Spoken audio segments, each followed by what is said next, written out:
Welcome back, guys, to Warzone Whispers. Use headphones for the best experience. But some stories are not suitable for younger audience. Watch this video on your own risk. If you are new here on channel, hit that subscribe button and it's free. Okay, here we go. They told us the ground was safe. They told us the radiation had settled. They lied. I still hear the Geiger counter clicking in my skull, a steady, mechanical heartbeat marking time in the dark. When I close my eyes, I see the outline of my comrades standing in the fog, helmets glinting under the moonlight, but none of them ever move. Sometimes I think they're waiting for me. Other times, I think they're watching. Chernobyl was supposed to be a cleanup mission, a simple patrol. They said, contain the zone, retrieve lost equipment, assess radiation levels. But the zone was already alive, breathing, whispering, feeding on silence. We marched through ash that crunched like bone. Every radio burst with whispers, names we didn't recognize. My reflection in the cracked visor wasn't my own anymore, pale, hollow, and wrong. I kept a logbook because command ordered me to, but I write now for a different reason. If anyone finds this tape, this journal, this confession, stay away from the reactor ruins. The dead there don't rest, and some shadows still remember how to march. The transport truck rattled through the night like a dying beast, its headlights cutting through a mist so thick it looked solid. We were 6 men in the back, helmets pulled low, rifles between our knees. The cold gnawed at our breath, turning each exhale into a small, ghostly cloud that hung in front of our faces before fading into the dark. No one spoke. We'd been warned about the zone. We'd seen pictures, the skeletal trees, the silent towns, but none of us had imagined how a live silence could feel. The mission was simple on paper. Retrieve 2 missing technicians near the reactor ruins, survey the outer perimeter, and report radiation levels. Our orders came from the ministry itself, stamped, sealed, and delivered with that same tone of secrecy that always meant something had gone wrong. I didn't ask questions. In the Soviet army, curiosity could get you reassigned to somewhere worse than Chernobyl. Our commander, Lieutenant Baranov, was a heavy man with hollow eyes. He fought in Afghanistan and wore that invisible fatigue that only veterans carry, the one that made every sound a potential threat. Across from me sat Morozov, our radio operator, fiddling nervously with the knobs of his R-105 radio, whispering curses at the static. Beside him, the twins, Sasha and Pyotr, were cleaning their rifles even though they already gleamed. It was ritual, not maintenance. Discipline was the only thing keeping fear at bay. The driver shouted something over the engine noise, and the truck lurched to a stop. The moment the brakes hissed, the forest swallowed all sound again. Baranov motioned us out. Boots hit frozen dirt, crunching in unison. The air was metallic, faintly burned, as if the whole forest had once been set on fire and never forgiven the sky for it. Ahead of us stood Pripyat's outskirts, a ghost city half consumed by nature. Apartment blocks leaned like broken teeth. A rusted Ferris wheel loomed in the distance, skeletal and still. Even in the moonlight, the ground shimmered faintly, dust motes sparkling like tiny sparks. Not beautiful, just unnatural. We formed up and checked our meters. The Geiger counters chirped lazily, steady but calm. Low radiation, Morozov muttered, his voice trembling with relief he didn't mean to show. Baranov only nodded. Stay sharp, he said. Command wants this quick. In and out. We advanced in formation, rifles raised, eyes scanning windows and rooftops. Every sound felt amplified. The wind dragging through rebar, the crunch of glass under boots, the distant groan of metal. But what I remember most was the smell. It was clean, too clean. No animals, no decay, just cold and static. like the air itself had been scrubbed of life. As we crossed into the main street, our flashlights danced over slogans still painted on walls. Glory to the workers of the atom. One word had been clawed out, letters smeared like someone tried to erase the memory itself. I caught Morozov staring too long. "Don't read it," I whispered. He looked away fast, muttering something about bad omens. We reached the school first, one of our checkpoints. Desks overturned, papers scattered, children's gas masks lying in piles like discarded faces.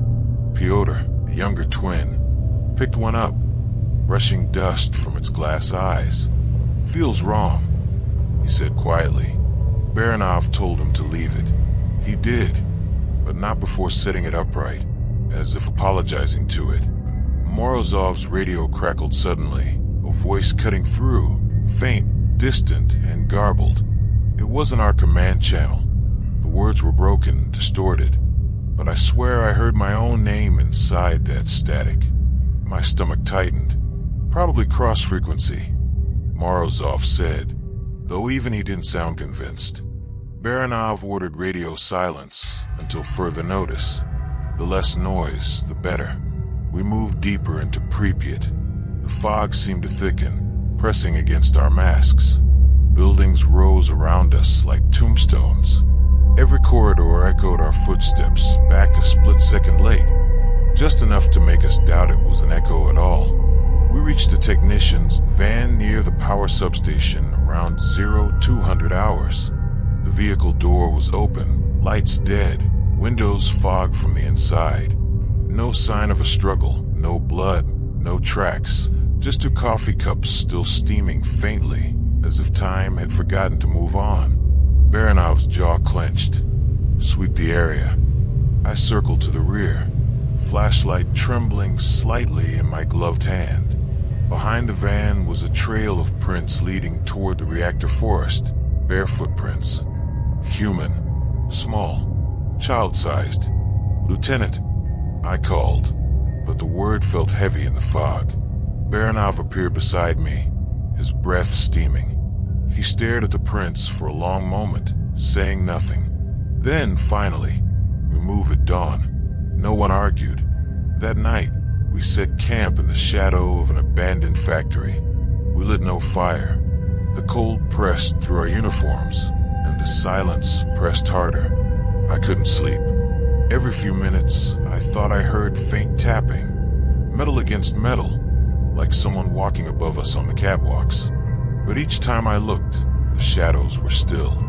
Before I drifted into half-sleep, I saw Baranov sitting apart from the others, staring into the fog with his pistol resting on his knee, his head tilted slightly, as if listening.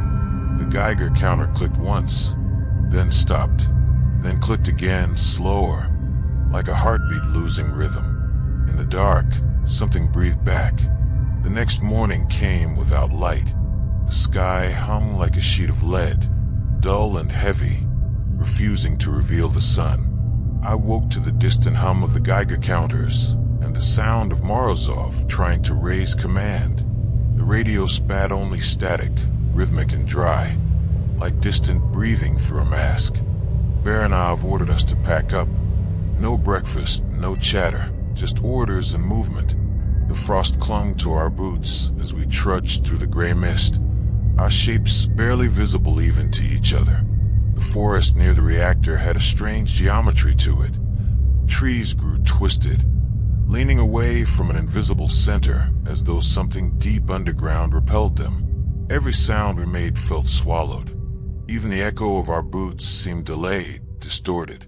The world felt muffled, no birds, no wind, no sign of life. I checked my watch every few minutes, but time itself seemed unsure. One moment, we'd been walking for an hour. The next, it felt like only minutes had passed. Morozov status, Baranov muttered. The radio operator shook his head. Still nothing, just interference. His voice cracked slightly. He hadn't slept either. None of us had. The path took us near the outer fence of the power plant. The gate sagged, half buried in frost. Warning signs clung to the wire, their red paint flaking like dried blood. My meter chirped faster here, not dangerously high, but unnervingly consistent. Each click crawled up my spine. The deeper we went, the stranger it became. The fog began to shimmer, faint distortions, like heat mirages, though the air was below freezing. Piotr said he saw movement behind us. We stopped. Nothing but mist. The silence was so complete I could hear the wet blink of my own eyes. Eyes forward, Baranov snapped. I noticed his hand tightening around his rifle. Around midday, we found the first building, an old communications outpost. The door hung off its hinges, creaking softly though there was no wind. We entered in pairs, flashlights sweeping across peeling paint and shattered equipment. On one wall, someone had written a message in chalk, half erased by time. The light speaks. Piotr read it aloud, his voice small in the dark. The moment he finished, the radio on Morozov's back crackled, not loud, just a whisper, like someone sighing directly into the microphone. Baranov froze. We all did. Morozov turned the knob slowly. The whisper became words, or something pretending to be words. A string of syllables, low, fragmented. And then, Piotr. It said his name, perfectly. Piotr stumbled back, rifle raised. Who's on this channel? No response. Only the sound of a slow exhale that wasn't ours. Baranov ripped the cable out. The silence after that was worse than the noise. We continued our sweep, but the building felt wrong. Every step echoed back unevenly, like there were more of us than 6. Sometimes I caught the faint sound of boots crunching outside, but when I looked through the cracked window, the snow was untouched. We found no technicians, no sign of life, only a trail of empty ration tins, a rusted dosimeter, and a child's doll lying face down near a cot. Its porcelain was cracked, eyes wide open. When I tried to move it aside, it slipped from my glove and hit the floor with a hollow ring that echoed too long. We left quickly after that. No one spoke for a long time. By dusk, we reached the edge of the red forest, the zone closest to the reactor. The trees there glowed faintly under the overcast sky, bark blackened and brittle. The ground was littered with animal bones, all clean, white, untouched by scavengers. Baranov checked the map, his gloved hand trembling slightly. Technician's last signal came from within this sector. We move in, sweep fast, and regroup by nightfall. He sounded confident, but I saw it, that flicker in his eyes, the doubt, the fear he was trying to bury under rank and routine. We advanced into the forest, spacing out in pairs. The mist was thicker here, pale and slow-moving like underwater smoke. My Geiger counter began to tick again, irregularly this time, as if responding to more than radiation. Sasha muttered a prayer under his breath, something from home, something forbidden in uniform. I didn't blame him. The air itself felt aware. I kept catching the faintest shapes between the trees. Not movement, not quite, just a sense of someone standing almost in view, watching, waiting. At one point, Baranov ordered us to halt. He found something ahead, a soldier's helmet half buried in the dirt. Soviet issue, fresh. The serial number etched on the side matched no one from our unit. Morozov took a step forward to check it. His boots sank slightly, crunching through brittle soil, and then the ground exhaled.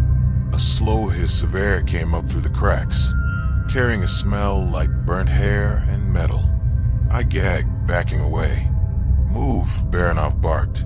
Now, we didn't argue. The fog thickened instantly, swallowing the path behind us. I could barely see the man in front of me. Shadows flickered at the edges of my vision, thin, human shapes shifting between the trees, matching our pace. I turned my headlamp that way, and they vanished. When we finally stopped to rest, I noticed something strange. My footprints in the snow weren't alone. There was another set beside them, smaller, bare, and perfectly aligned, step for step. That night, I couldn't sleep. None of us could. Every so often, the radio clicked by itself, like someone turning the dial, and between the static, faintly, footsteps, not far away, coming closer. The third night began with snow. Thick, heavy flakes that fell too quietly, blanketing the ruins in a silence so complete it felt like suffocation. Our breath fogged in front of our masks, the only sign that we were still alive. I remember thinking that if I stood still too long, the snow would bury me too, and no one would notice. We were camped inside an abandoned dormitory, near the edge of the red forest. The walls were cracked and sweating frost, the floor littered with broken glass and papers that no longer had words. The twins took first watch while I wrote in the logbook, my flashlight flickering with every gust of wind. Baranov sat near the door, rubbing his temple. "We move to the reactor perimeter tomorrow," he said. "If we find nothing, we pull out." No one answered. None of us believed we'd make it that far. The night dragged. At 0200, I woke to the faint crackle of the radio, low, almost apologetic. I turned it down, thinking it was just interference. But then a voice seeped through, soft and cold. "Comrade, open the door." I froze. The others were asleep. The voice was calm, almost polite, but there was something wrong about it. Too smooth, too deliberate. It came again, closer. "We are lost. Please." I grabbed my rifle and approached the entrance. The door's frost-glazed window revealed only white outside, the kind of white that swallows depth. I lifted the latch, heart hammering, but Baranov's voice cut through the dark. "Stop." He was awake, pistol already drawn. "Did you hear that?"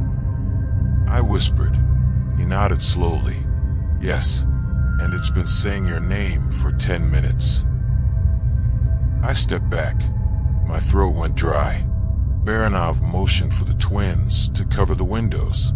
Sasha moved first, flashlight beams slicing through the snowstorm outside.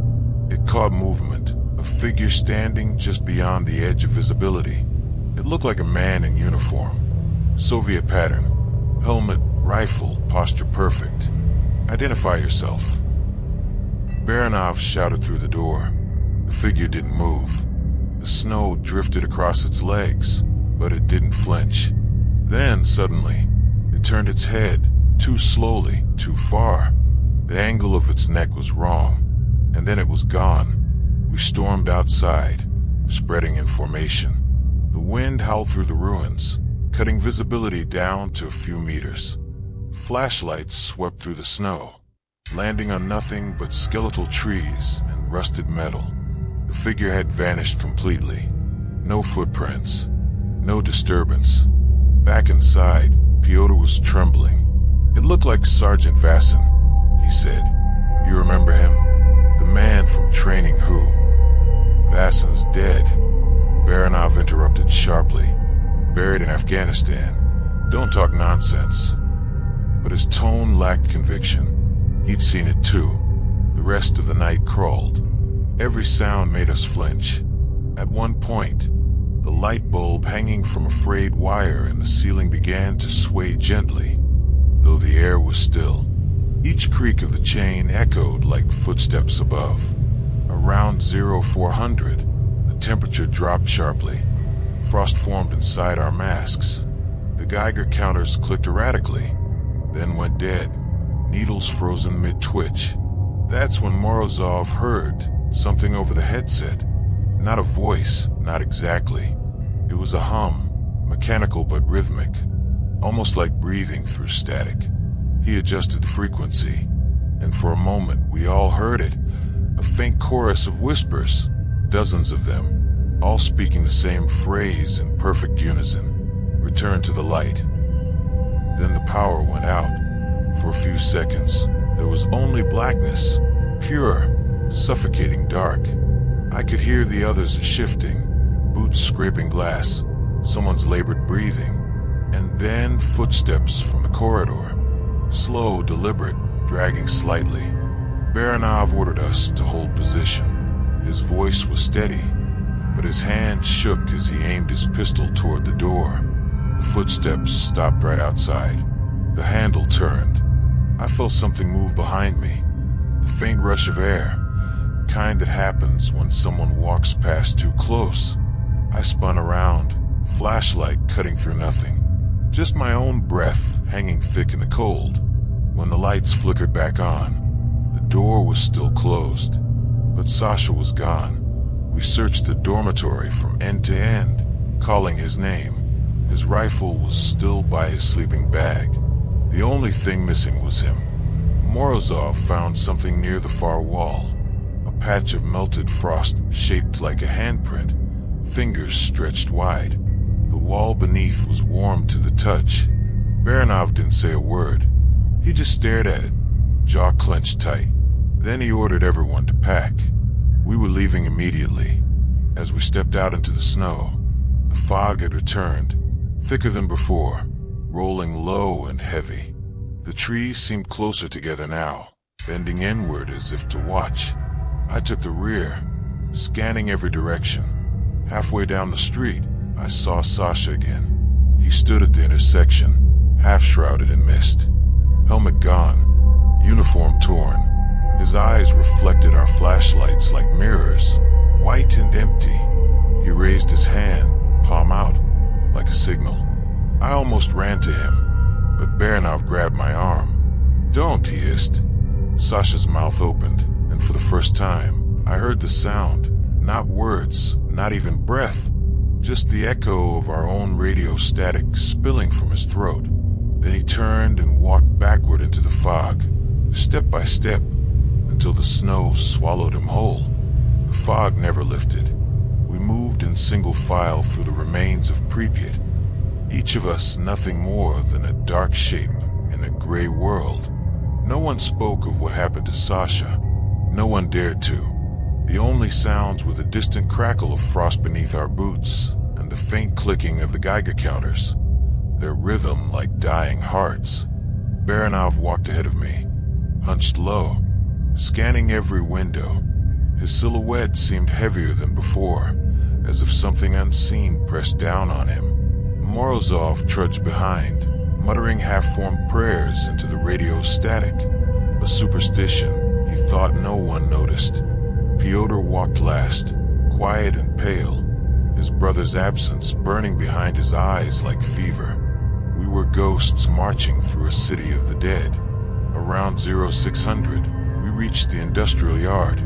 Rows of abandoned machinery shrouded in frost, cranes frozen mid-motion, their cables hanging limp like nooses. The air buzzed faintly with static. Every few seconds, the snow trembled beneath our feet, not from footsteps, but from something deeper, subterranean. Baranov raised a fist. We stopped. The snow under the nearest truck had been disturbed. Faint tracks leading into a maintenance tunnel. Smaller footprints. Human but wrong. Each toe too long. Each stride uneven. Technicians. I asked quietly. Baranov shook his head. Masks on. Weapons ready. We descended into the tunnel, flashlights slicing through the dark. The walls dripped with condensation, each drop echoing like a bullet in the silence. The deeper we went, the colder it became. Not a normal cold, but a deep, hollow chill that made the metal vibrate under your gloves. At the tunnel's end, we found the first real evidence. 3 hazmat suits lay crumpled on the floor, empty. Helmets cracked open like eggshells. One still had a name tag, Zaitsev. I knelt beside it. Inside the helmet, a thin smear of blood had frozen into dark crystals. No body, just the faint smell of ozone and rot. "Jesus," Morozov whispered. Baranov crouched and picked up a dosimeter from the ground. Its glass was cracked, but the needle still trembled, dancing between 0 and red line. "They were here," he said. Not long ago. I glanced around. The tunnel walls were covered in strange streaks, black, oily smears that shimmered faintly when the light passed over them. They weren't burn marks. They looked organic, like something had melted into the metal and fused with it. Then I saw the writing. Someone had smeared words into the wall with those same black stains. The letters uneven and desperate. The reactor is not dead. The words ran down in streaks, as if still bleeding. Pyotr backed away, shaking his head. We need to leave. Now. Baranov ignored him. He was staring into one of the hazmat suits, eyes wide. There's something inside, he murmured. He lifted the helmet slowly. A whisper escaped from within, faint, almost like air escaping a balloon. But it wasn't air. It was a voice. Help me. We froze. Morozov dropped the radio. The sound echoed down the tunnel like a scream. When we looked again, the suit was empty, completely empty. But the whisper hadn't stopped. It was coming from deeper in the tunnel now, ahead of us, beckoning. Baranov gave the order to advance. I hesitated, every instinct screaming no. But orders were orders. The fog had followed us inside somehow, seeping between our legs, curling around our boots. The tunnel widened into a maintenance chamber.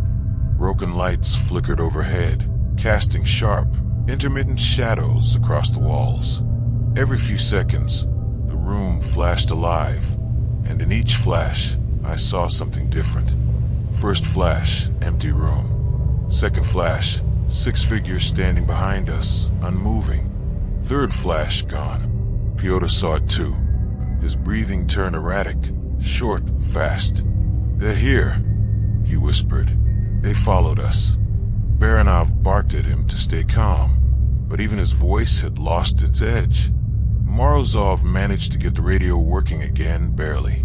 Through the static, a signal bled through, a distress call repeating every few seconds. Zaitsev reporting. We found them.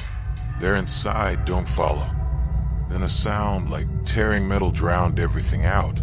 The ceiling above us groaned. Something moved in the dark, heavy and slow, dragging across the pipes. I swung my flashlight upward, nothing but shifting dust. But the noise didn't stop. It circled us, scraping metal, as though something huge crawled just beyond sight. Pyotr screamed suddenly. We spun around. His flashlight had caught something on the wall. A smear of black that hadn't been there before was slowly spreading outward, bubbling like tar.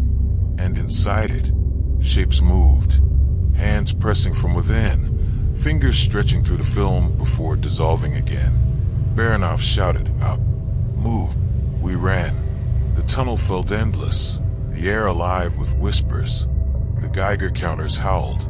Not clicks anymore, just one long shriek. My mask fogged from the inside, blinding me, but I didn't stop. When we finally burst back into the snow, Pyotr collapsed, sobbing. Morozov tore off his gloves. His hand recovered in dark residue, thick and viscous like oil. "It got on me," he said, voice trembling. Baranov stared at him. "Don't touch it." But Morozov already was. He rubbed at his skin frantically, trying to scrape it off, only smearing it deeper. It began to move, not drip, not slide, move, as though alive, crawling toward his veins. We pinned him down, screaming, as Baranov cut his sleeve open with his knife. Beneath the skin, black veins spread like frost, pulsing faintly. "Hold him still." Morozov's body went rigid. For a second, I thought he died. Then his eyes opened, pure white. His lips moved, but the voice that came out wasn't his. "You were warned." And then he went still again. The snow around him steamed softly, melting into a perfect circle. None of us spoke. Baranov stood there for a long moment, staring at Morozov's lifeless face, the black veins still twitching faintly beneath the skin.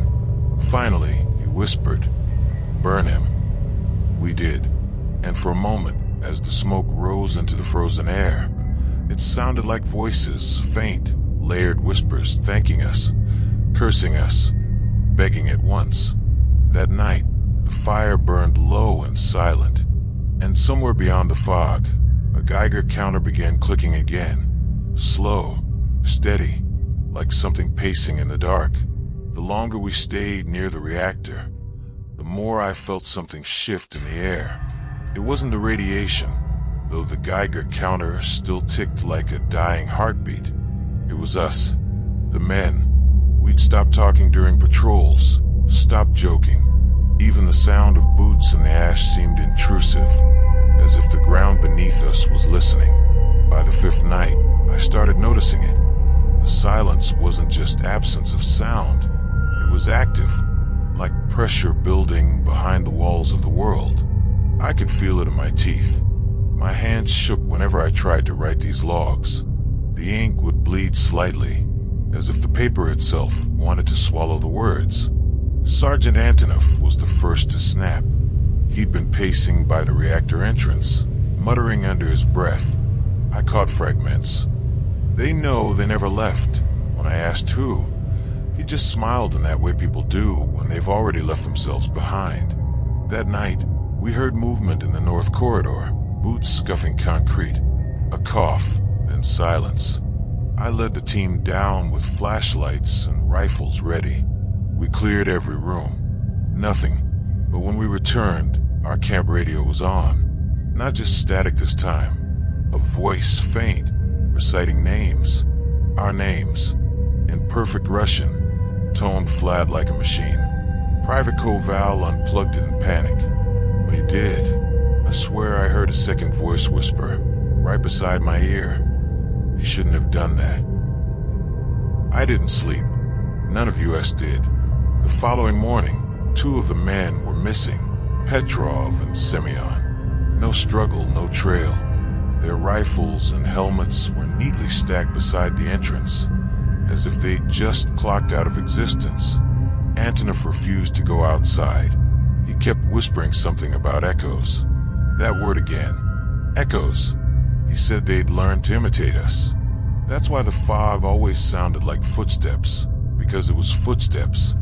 Around dusk, I went to check the coolant tunnel alone. The corridor was long, lined with rusting pipes and dripping condensation. My flashlight beam danced over the wet floor, catching old footprints, ours from the day before, and then new ones overlapping, facing the wrong direction. Toward me, I froze. My radio crackled. Kravchenko. It was Petrov's voice. Clear. Come. Petrov? Where the hell are you? I whispered. Behind you, he said. I turned. Empty corridor. Just the flashlight trembling in my hands, and the slow drip of water hitting my boot. Then his voice again, now from the other side, closer. You left us. I ran. I didn't even realize I'd dropped my rifle until I hit the stairwell. When I reached the top, the radio was dead again. Back at base, Antonov was sitting motionless by the fire, staring at the wall. I asked what he'd seen. He just raised his hand and said, "They're learning the pattern." His palm was bleeding. He'd carved something into it.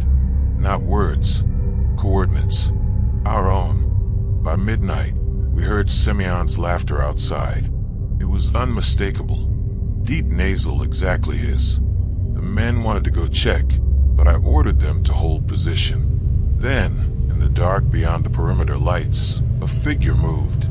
Shape of a man, in uniform, waving slowly. I lifted my binoculars.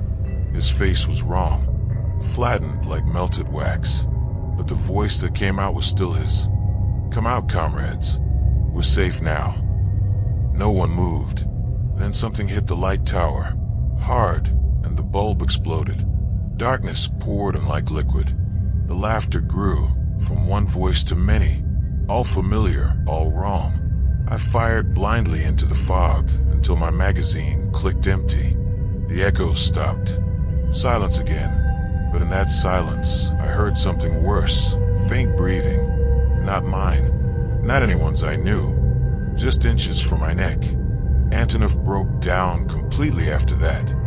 He started repeating radio codes that didn't exist, answering questions that no one asked.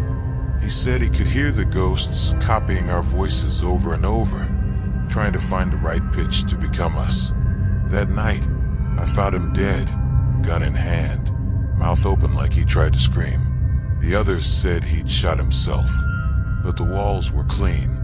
No bullet hole, no blood spatter, only that same carved message on the concrete beside him. We are still transmitting. Now there's only 3 of us left. I'm writing this under a broken light, listening to the static hum through the cables in the walls. Every few minutes, the radio clicks and plays fragments of our own voices, looped in wrong order. We go deeper, no return, deeper, no return. I think it's trying to make sense of us. Or maybe we were never the originals. Maybe the real us died days ago, and what's left are just their copies, running old instructions in a dying reactor. Whatever the truth is, I can feel it watching me now. Not from the shadows, from the reflection in the window. And it looks exactly like me. The reactor roars again tonight. Not mechanically, like it's breathing. A slow, guttural rumble that vibrates through the concrete and into my bones. I can feel the heat now. Even though the temperature has dropped below freezing, every surface sweats. Every shadow moves a second slower than the light. 3 of us remain, me, Koval, and Mikhail.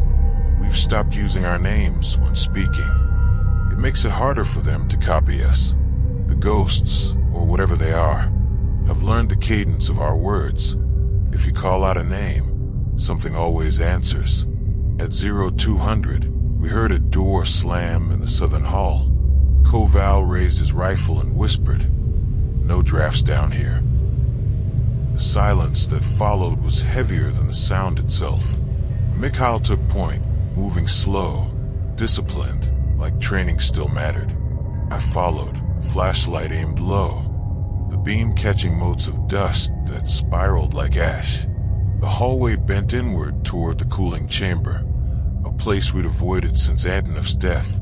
Now it hummed faintly, like a giant metal throat humming through a song. We entered one by one, and there they were. Shapes, not quite visible, but present distortions in the air, like heat ripples frozen mid-motion. They hung near the walls, motionless. The Geiger counter started screaming, then stopped. The needle just jammed at max. Mikhail whispered, "Contact." I couldn't answer. The distortion nearest to me pulsed, as if it had heard him. The shape elongated, stretched across the wall like a reflection made of smoke. Then, from within it, a hand emerged, translucent. Skin flayed open like radiation-burned paper. It pressed against the wall and left behind a black stain that smoked without fire. We opened fire. The recoil was thunder in that tight chamber. Each bullet sparked against the steel, and yet, no impact, no spray. The shapes only flickered, bending backward like wind through fog. Then they advanced. Koval screamed as his rifle jammed. The shape reached him first, swallowing his arm. His scream turned digital, like radio interference twisted into pain. His body jerked, flickered, and in one blink he was gone. The only trace left was his helmet rolling in a lazy circle on the wet floor. Mikhail dragged me back toward the corridor. We sealed the door behind us, welding it with the emergency torch. But the metal thumped from the other side, slow, rhythmic. Then silence. Then tapping. Code. Morse. 3 short, 1 long. S. Our signal. We stared at each other, realization dawning like sickness. It wasn't knocking to get out. It was calling for us to let it in. I switched off the torchlight and took out the field recorder. It had been malfunctioning for days, capturing whispers we couldn't hear. I rewound the tape. Static, then breathing, then a voice. "We are not gone." The voice was mine. Mikhail snapped. He threw his pack against the wall and shouted, "They're just echoes. They can't hurt us." Then the corridor light flickered, once, twice, and froze. In that frozen strobe, I saw figures all around us. Soldiers, Soviet uniforms, melted and blackened, faces hidden under gas masks fused to bone. Their bodies twitched between frames, each motion skipping like broken film. One of them raised a hand, the gesture of salute.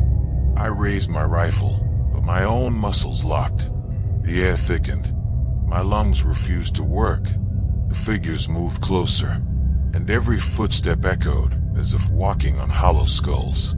Mikhail opened fire again, but every muzzle flash only multiplied them. Each strobe revealed another, ranks upon ranks filling the hall, silent, disciplined, endless. I grabbed him and dragged him into the control room. The door slammed behind us. Inside, the monitors had turned on by themselves. All of them showed live feeds, us moments ago. Mikhail shooting, me dragging him, and behind us, something tall, crawling along the ceiling like an insect, face inverted, mouth wide open but utterly still. I whispered, "Don't look back." He looked. The thing dropped from the ceiling like liquid metal, landing without sound. Its uniform bore our insignia. Its face was Mikhail's, except for the eyes, empty sockets leaking black vapor. It stepped forward, raising its rifle with impossible calm. He fired first. The bullets went through it, tearing holes in its image, but each hole filled instantly, sealed by darkness. It aimed back. One shot. Mikhail's head snapped sideways, and he fell. The creature tilted its head, studying me. Then it spoke, my own voice coming from its throat. "Mission complete, comrade." I ran, through corridors that seemed to twist, walls bending inward as if the building were breathing me in. Every door led somewhere new, sometimes back to rooms I'd already escaped. The air smelled like iron and rot, thick enough to chew. My flashlight died halfway through the stairwell. In the dark, I could hear footsteps behind me. "Don't run," my voice said. "Closer now. I'm you."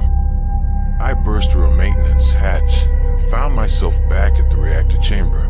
The walls pulsed faintly, each throb in sync with my heartbeat. I could see Koval and Mikhail there, standing perfectly still, facing the reactor core, their eyes glowing like distant flares. "Kravchenko," they said together, voices overlapping like a radio out of tune. "Join the transmission." I raised my weapon, but my arms felt detached, rubbery. The core door began to open slow, grinding, the air bending with heat. Inside was light, blinding, liquid, whispering in every language I've ever heard. Within it, I could make out figures, hundreds, thousands, all in uniform, standing at attention, waiting. One stepped forward. Me. The double smiled, eyes hollow and shining. "You were never deployed here," it said. "You were recovered." The light swallowed everything after that. My skin blistered.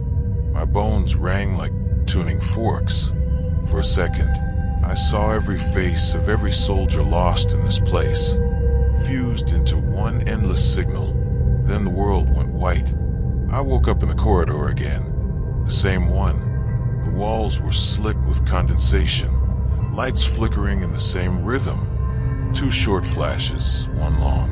I counted them. Then I counted again. Each time, the sequence was different. I don't remember falling asleep. I don't remember stopping. My hands are blistered, the rifle sling digging into skin like wire. The watch on my wrist ticks backward every few seconds. Mikhail's body should be here, but isn't.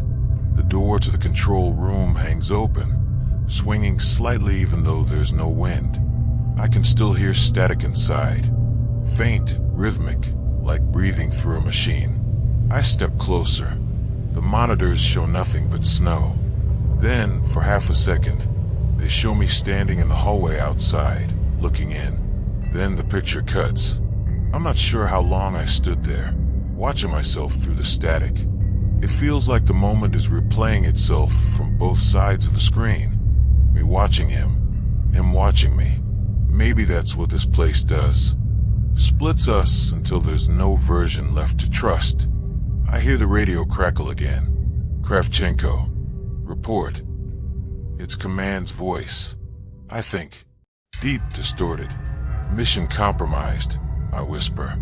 Request extraction. No response. Just the sound of pages turning. Slow and deliberate. Then faintly. You already extracted, Sergeant. Don't you remember? I drop the radio. It keeps hissing even after I turn it off. The static begins to form words, syllables that sound like my own. I back away until I hit the wall. My shadow doesn't move with me. It stays still, pinned in place like it belongs to someone else. Somewhere above, metal groans. The facility shifts again. I see new corridors branching off where there shouldn't be any. Each one looks identical. Same flickering lights, same peeling paint. I walk into one, marking the wall with chalk. 10 steps later, I pass the same mark again. No exit, no direction, just recursion. The air smells of ozone and blood. The hum of the reactor pulses through the walls, low and steady, like a heartbeat not my own. I follow the sound until I reach a maintenance office. Inside, the logbooks lie open. Every entry is written in my handwriting. The dates run years before I was even born. I read the last line. Subject 47, C continues to show awareness of the loop. The page ends there. I tear it out, my hand shaking. Beneath it, another page. Same handwriting, same words. And again beneath that, an infinite stack of identical sentences. I think I'm starting to remember things that never happened. We weren't sent here to investigate the explosion. We were sent to contain something. Something that never died when the fire went out. My flashlight flickers. For an instant, the room is filled with faces pressed against the glass. Soldiers, technicians, civilians, all staring inward, mouths open in silent screams. When the light steadies, the glass is cracked, but empty. I whisper to no one, "You're not real." A voice right beside my ear answers, "Neither are you." I drop to my knees, covering my head, waiting for the echo to fade. But the whisper continues, now from every direction, repeating the same words in perfect synchronization. It sounds like 1,000 radios all tuned to the same dying frequency. I crawl toward the door, dragging my rifle. The hallway beyond stretches impossibly long now, like the building itself is exhaling, pushing me farther from the surface.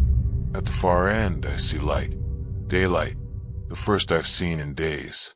I start running. My boots slap the wet concrete, heartbeat pounding in my throat. But the closer I get, the further it seems. My breath fogs the air. Every exhale shaping into human faces that dissolve before I can recognize them. When I finally reach the door, I find it already open, and outside is the same hallway I just ran through. I scream. The sound dies halfway, like the air swallows it. The echo comes back wrong, slower, deeper, stretched into something almost human. I slam the butt of my rifle into the wall. It cracks, not concrete. Glass. Behind it, darkness moves like water. Then hands press against it from the other side. Hundreds of them, clawing, scraping. Each hand bears my tag, number burned into the palm. I back away, tripping over something soft. I look down. My own body lies there, pale and half-transparent, eyes open. Its lips move, mouthing something I can't hear. The radio hisses again. Report complete. Loop stable. The corpse twitches, then breathes. I watch it rise, slow and jerky, until it's standing over me. Its eyes are empty, but it smiles my smile. "Rest, comrade," it says. We'll take it from here. My vision starts to fade. The world bends like a film reel melting under heat. I can hear the Geiger counter again. Faster, faster, until it becomes a steady shriek. My hands blur, fading into white noise. The last thing I see is the shadow of the other me turning toward the reactor, rifle in hand, repeating the same orders I once gave. And somewhere deep inside the static, I hear my own voice start again. Day 1. Deployment to Chernobyl facility begins at dawn. I think I understand now. The loop isn't punishment. It's containment. And I'm the lock. I woke up again, sitting against the wall of the control room, hands trembling, pen already in my grasp like I never stopped writing. The same logbook open on my knee. The same sentence halfway through. The same ash flaking from the ceiling like gray snow. The smell of burnt graphite lingers in the air. The ghost of a machine that once tried to reach God and found something else instead. The radio is still alive, whispering in cycles. It doesn't broadcast voices anymore, only breathing. Rhythmic, coordinated, as if an entire platoon were exhaling in unison just behind the static. I whisper, "Where are you?" And the static answers, "Everywhere you left us." I remember now, not just this mission, but the ones before. Pripyat, Ozyorsk, the test fields in the Urals. Always the same orders. Recover the signal. Always the same ending. Silence, light, and rebirth inside another corridor. We weren't investigating an anomaly. We were creating one. We thought the radiation had opened some invisible door between worlds, a rift we could close. But when we looked into that door, something looked back. We gave it shape, a soldier's shape, and now it wears us like uniforms. I flipped through the pages of the logbook. Each section bleeds into the next, until words turn to shapes, sigils drawn with trembling hands. I recognized them. They matched the carvings Antonov left on the walls before he died. Except they aren't warnings. They're instructions. Containment protocols. Each mission, a team enters the reactor to maintain the seal. They never return because they become the seal. Memories overwritten. Time reset. The living swapped with echoes.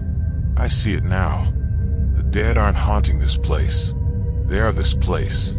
When the explosion tore the roof off the reactor, it didn't just scatter radiation. It scattered consciousness. Fragments of every man who died here, looping endlessly inside the fallout, like trap signals. That's what the static is. Not interference. It's them trying to speak, trying to finish the last command they ever received. And me, I'm the newest transmission. I stare at my reflection in the broken monitor. The face is mine, but the eyes shimmer faintly, like film over water. My voice sounds thinner, stretched. I can't tell where the real sound ends and the echo begins. From the corridor, I hear boots. Not hurried, not chaotic marching. Dozens of them, perfectly synchronized. The air grows dense again. I step to the doorway, rifle raised.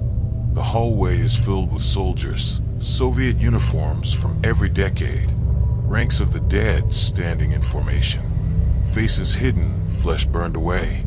Eyes glowing faint blue like phosphor screens. At their head stands a figure in a radiation suit, torn, blackened, mask cracked open to reveal nothing beneath. Only shifting static. I know that silhouette. I've seen it in every nightmare, every reflection since the reactor flared. It's me. The other me raises a hand, a signal to hold position. The squad halts in perfect silence. Then, one by one, they turn their heads toward me. All at once, like marionettes pulled by a single string. I feel my knees weaken. My breath frosts the air. The figure steps forward and removes the helmet. Inside, where a face should be, I see light, pure, blinding white, alive and pulsating. Then I hear my own voice emanating from it. Mission complete, comrade. You held the seal. The light swells, flooding the hall, bleeding through every crack in the walls. My Geiger counter explodes into shrill noise, the needle spinning in circles. I can taste metal on my tongue, feel static in my teeth. I drop the rifle. My hands are glowing now, veins traced in faint blue. My flesh flickers between solid and transparent, as though I'm being recorded and replayed at the same time. The light voice continues. You are not the first. You will not be the last. The living forget, but the dead remember the duty. I fall to my knees. I didn't want this. I whisper. You volunteered. It says, again and again, and in the blinding flash that follows, I see everything. All the missions, all the deaths, all the echoes. 1,000 versions of me, marching in circles around the same reactor, whispering the same report. Every time one of us fades, another takes his place. The illusion of rescue, the comfort of purpose. The loop never ends because the loop is the containment. The reactor isn't haunted. It's operational. The ghosts are the system. I feel the static consuming me from inside now, crawling through my skull like molten wire. My vision fractures into frames, each one showing a different version of the same corridor, past, present, and future superimposed. I see Antonov saluting before vanishing into light, Koval screaming without sound, Mikhail, head turned toward me, whispering, remember what we are. And I do. Finally, we are the echoes. We are the radiation's memory. We are the warning that never reaches the living. As the light devours everything, I managed to write one last line in the logbook, the only truth I have left. Containment successful. Transmission ongoing. Then the ink bleeds away, and my reflection smiles back. Not me anymore, but something older, something tired. And as the walls fade into static, I hear the next voice. Another soldier, another me, waking up somewhere in the same corridor, whispering the same first words. Day 1. Deployment to Chernobyl facility begins at dawn. The sky burns gray. No sunrise. No horizon. Only ash swirling in a wind that sounds like whispering static. I don't remember how long I've been standing here, inside what's left of the reactor hall. My Geiger counter is dead, melted into silence. The logbook beside me glows faintly, its pages still turning on their own, as if unseen hands keep writing even after I stopped. Through the fractured concrete ceiling, I see shapes moving, not birds, not smoke. They drift in formation, thousands of them, their outlines flickering like soldiers caught between frames of film. The longer I stare, the more they take form. Helmets, rifles, insignias of units long erased from history. Every soldier who ever died under the red banner. And now they're all marching back toward Chernobyl. I raise my rifle, my ghost rifle maybe, and hear the sound of metal scraping on bone behind me. I turn. The corridor is alive again. Shadows peeling off the walls. The squad I lost, Antonov, Koval, Mikhail, all there, but not as I remember them. Their faces are burned out by white light, their eyes empty hollows flickering with static. Their uniforms hang like wet paper, torn and blackened. Antonov steps forward, his jaw unhinged and trembling. Command order received, he rasps. We hold the perimeter. I shake my head. There's no command anymore. But Koval's voice cuts through the smoke, two tones overlapping, human and radio both. Containment must not fail. The light must not spread. Outside, thunder roars. Except it's not thunder, it's boots. Hundreds of boots. The dead army assembling outside the sarcophagus. Then I see them, emerging from the storm. Silhouettes of men in every uniform imaginable. Soviet, American, German, Ukrainian. Even those from wars that haven't happened yet. a fusion of all who ever tried to control the unknown. Their faces blur like flickering signals, but their weapons are steady, pointed at the heart of the reactor. They aren't fighting each other. They're converging on me, the last living fragment. The air turns electric. My body vibrates, bones humming like tuning forks. I hear radio chatter in my skull, thousands of overlapping transmissions. Alpha Team, maintain formation. Containment breach confirmed. He's the last variable. I grip my rifle tighter. My vision distorts, the world stretching in ripples like heat waves. The light beyond the ruined doorway pulses, every flash revealing another era of soldiers replacing the last. The ground beneath my boots starts to glow, radiation burning through concrete, and then a single, colossal heartbeat echoes through the ruins. The reactor awakens. The walls breathe. Machinery hums to life, though there's nothing left but rust and memory. A deep, rhythmic pulse rises from the ground, the same pulse I've heard in dreams. It's not mechanical. It's alive. Every dead soldier outside turns their head toward the reactor in perfect unison. Every one of them whispers the same word, in every language, every tone, overlapping like a single monstrous prayer. Containment. The light surges, splitting the sky. I fall back behind a fallen beam, flicking my rifle to full auto, though I know bullets mean nothing now. But instinct kicks in. I start firing into the light, each shot swallowed by the blinding glow. Shells hit the ground but make no sound. Antonov moves beside me, crouched low, firing into the same emptiness. His weapon stutters, then disintegrates in his hands. It's useless, I shout. He turns toward me, and for a second, his face is human again, tired, burned, but alive. We keep fighting, he says. That's what soldiers do. Behind us, Mikhail kneels, chanting something in Russian, words I barely catch. Zamna Pedli, close the loop. And then he detonates his last grenade. The explosion doesn't sound like fire or thunder. It sounds like a radio shutting off. The wave of silence sweeps through the hall, and for the first time, the light falters. The reactor groans like a wounded animal. For a moment, I think we might have stopped it. Then the light screams. The sound is unbearable, like static-made flesh.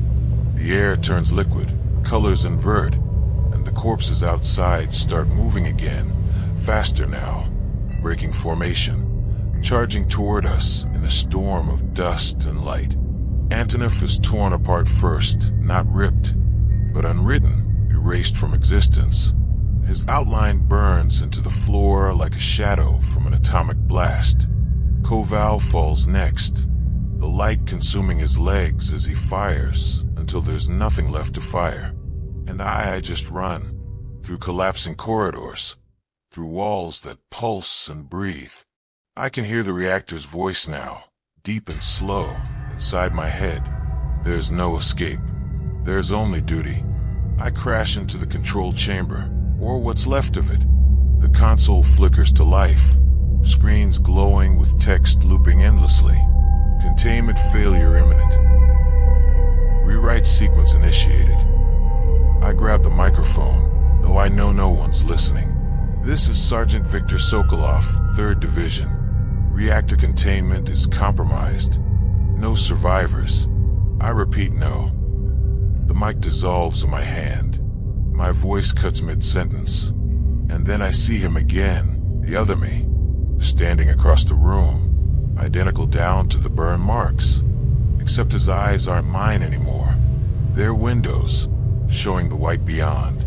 He steps closer. The living always forget.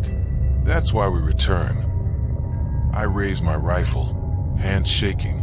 If I'm the lock, what happens if I break it? He smiles. Then the world remembers what we buried. I pull the trigger. White. For a second, everything stops. Then nothing but wind. The ruins fall silent. The soldiers vanish. The static fades. Only the logbook remains, lying open on the floor. A single line glowing faintly on the page. Containment reset. Cycle begins anew. And far away, in the ruins of Pripyat, a lone radio crackles to life again. Day 1. Deployment to Chernobyl facility begins at dawn. The tape begins with static, a faint hum. Then my own voice, distorted, like it's been played 1,000 times. Mission log, Sergeant Victor Sokolov. Date unknown. Location unknown. If anyone finds this, the reactor is not what it seems. We were never meant to. The audio cuts, then resumes. But it's different. They told us it was a containment breach. But there was never any containment. I wake up on the floor.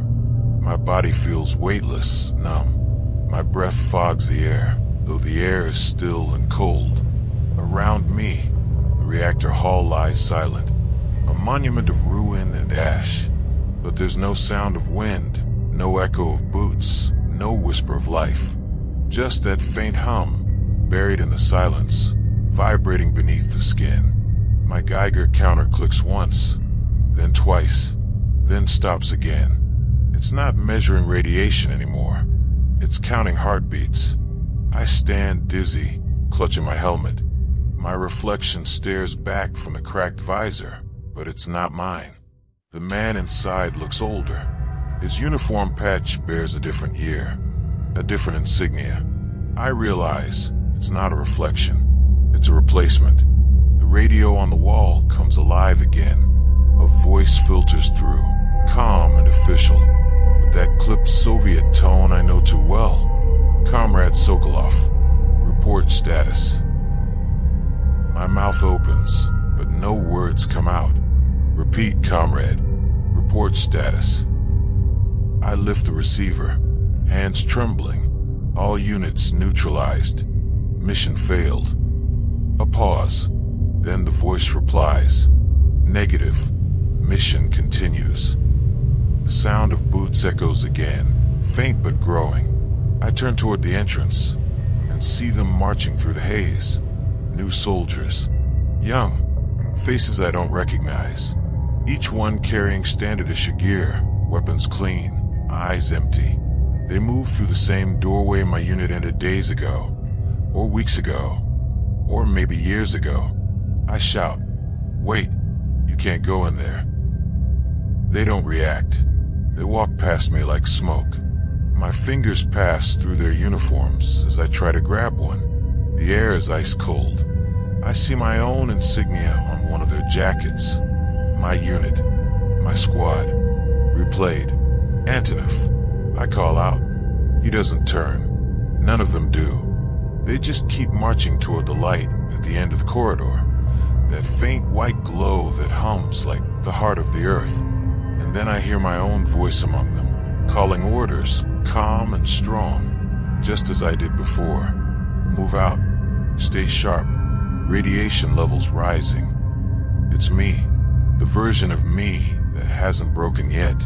The light swallows them one by one, and I'm left alone in the dark again. I wander through the reactor's guts, through corridors that shift subtly each time I blink. Rooms rearrange themselves. The writing on the walls changes, dates, messages, coordinates. Each phrase written in the same jagged hand. Mine. We never left. Containment is us. The reactor remembers. I find the logbook again. The same one that's been with me since deployment. It's open to the last page. The paper rippling as if something breathes beneath it. I reach down and see new words etching themselves into the page. The pen moving on its own. Cycle 247 initiated. Sokolov remains functional. Containment protocol stable. My hand trembles as I touch the ink. It's still wet. My handwriting. My name. My fate. Then I hear the echo again, that deep, mechanical heartbeat pulsing through the floor. The same sound from before. It rises and rises until the metal trembles. The air vibrates. The Geiger counter clicks faster. The heartbeat becomes suddenly, they're here. Hundreds of silhouettes standing around me, silent, motionless, surrounding the core. Soviet uniforms, Ukrainian, American, all of them watching. Their faces glow with the white fire that hums behind their eyes. Antonov steps forward again. His voice cracks like breaking glass. Containment complete. I shake my head. No, it's never complete. He stares through me. It is as if you forget. The light expands, swallowing everything. I feel my body disintegrating again. First the skin, then the bones, then even thought itself. But this time it's peaceful, like sinking beneath cold water, hearing only your own heartbeat fading. In those last moments, I realized the truth. We weren't sent here to stop the reactor. We are the reactor. Our fear, our deaths, our endless duty. It feeds it, keeps it alive, keeps the world safe by burying the horror inside us. We are the containment, and every time we forget, the cycle starts again. The final thought that passes through my mind isn't of escape. It's of the whisper I've heard since day one. That voice in the static, the one that sounded like my own. Duty is eternal. The tape cuts off again. For a few seconds, there's only the sound of wind through broken glass. Then a new voice, modern and crisp, filters through. English this time. This is Dr. Hayes with the International Response Team, 2046. We've recovered a series of Soviet recordings from the ruins of Reactor 4. Most are indecipherable, but one file plays continuously, even without power. It appears to restart every 72 hours. Silence, then static, then my voice again, distorted, eternal.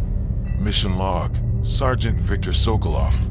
Date unknown, location unknown. The hum builds, the light flickers, and far away, in the ruins of Chernobyl, a shadow steps forward to greet the dawn. Helmet shining faintly in the gray light, rifle slung across his back, eyes hollow and patient. The same soldier, the same story, the same mistake. He looks at the camera, expression unreadable, and whispers, Cycle 248B. Jins. So thank you for watching. The shadows have more to tell. Join me in the next story. And don't forget to subscribe to the channel and share your thoughts in the comments.